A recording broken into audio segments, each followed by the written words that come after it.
New Life, and welcome to Monday Night Devos with the Drains, with myself, David Drain, and my wife, Ashley Drain. Welcome to our home. It's really great that you could join us. As you can see, we're in our home office at the moment, and you've probably been seeing lots of people's houses on video calls and that in the last couple of weeks. As you can see, our one's not very exciting. It's pretty plain in a nice way, because I did do some of the decorating. But what we hope is that what we have to share tonight is going to be encouraging, inspiring, faith-filled, and will help you negotiate this challenging season of life that we're all in. So stay tuned. We're looking forward to spending the next 10 minutes with you.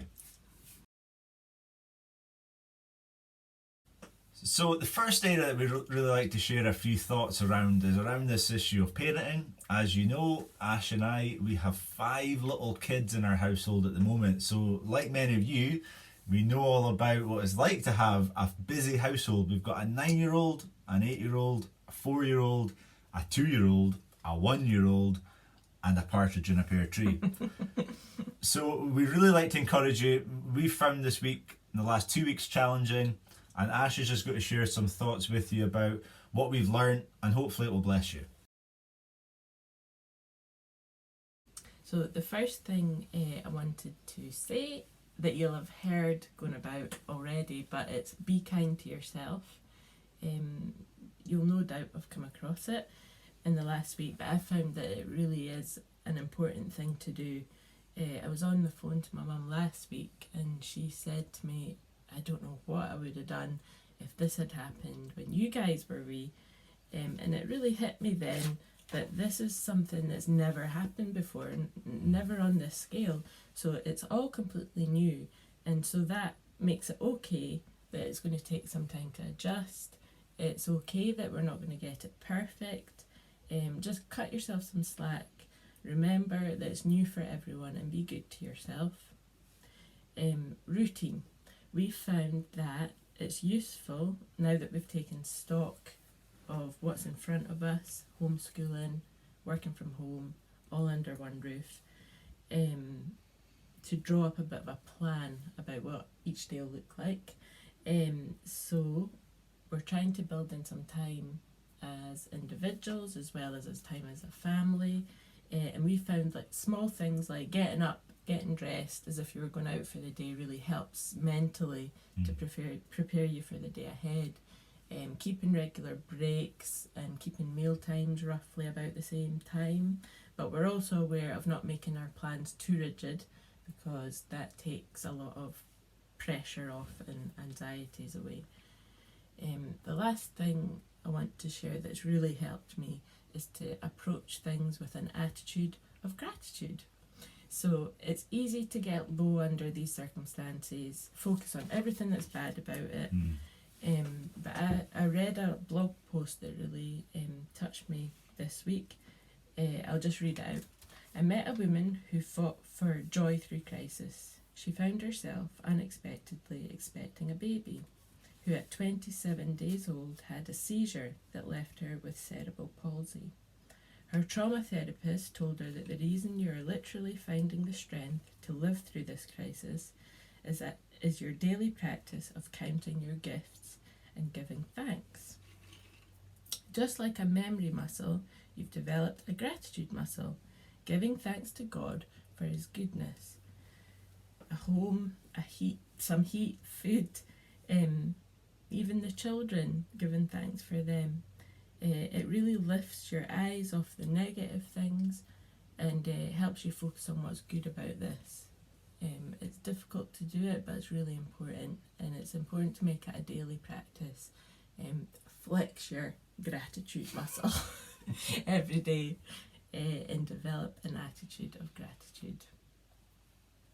Yeah, that's really good, Ash. One of the best bits of parenting advice we've ever heard as a couple was an American pastor, Andy Stanley, who once said, I think him and his wife came out with this, I don't know if it was them that said it initially, but they said, when you're raising kids, the days are long, but the years are short. And I can totally relate to that. And more than ever in this season of life that we're in, the days are long. because really from the minute you wake up to the minute that the kids are going down, you're full on. So parents out there, if you're struggling, if you're stressed, if you're struggling to adapt to the changes, be encouraged that you're not alone, that we're here to support you how we can. There are folk in the church praying for you right now. This season will not last forever. This is a season that will change. But as we're going through it, let's depend on the Lord to get us through it and to actually strengthen the relationships we have with our children. So thanks for sharing those thoughts, Ash. I'm going to share a few thoughts now about something completely different. Welcome to Memory Mondays. So Ashley has had to nip away and duty has called, leaving me all on my own in the office. I'm thinking of locking that door so no one can get in. But she's left me here to talk to you a little bit about what we're going to call Memory Mondays. Now, what on earth are Memory Mondays?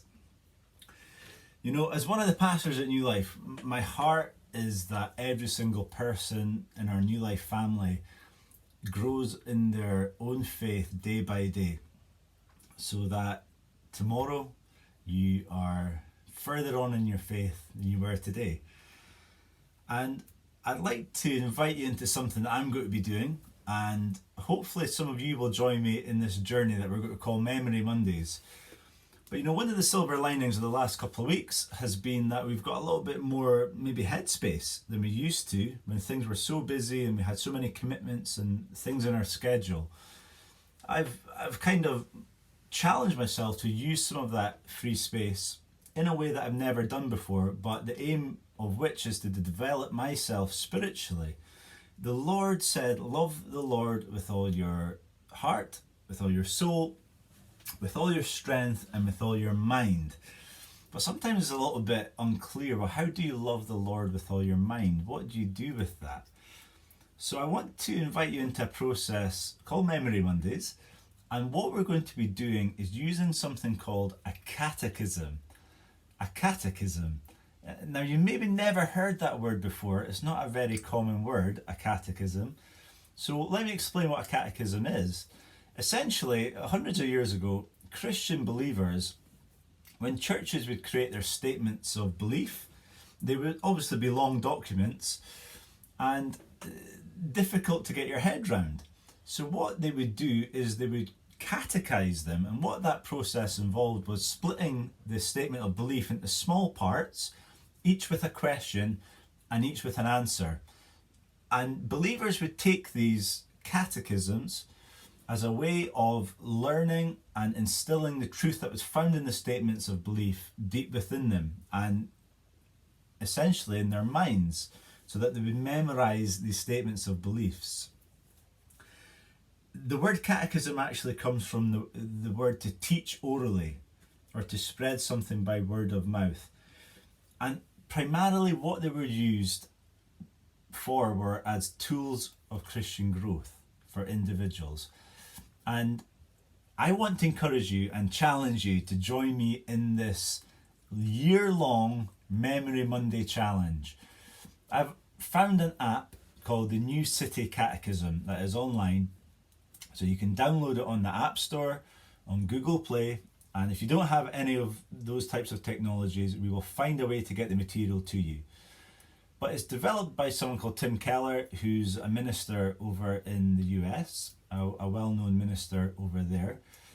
And he's developed what's called the New City Catechism. What he's done is taken the essential parts of some of the major catechisms that have formed the basis for Christian doctrine and thought for hundreds of years, and he's split those and he's condensed it into 52 succinct questions about Christian belief and Christian doctrine. So each week there will be a question, there will be an answer. There will also be a small Bible verse to read over. What I want to challenge you to do is join me in memorizing the answer and the Bible verse for the question each week.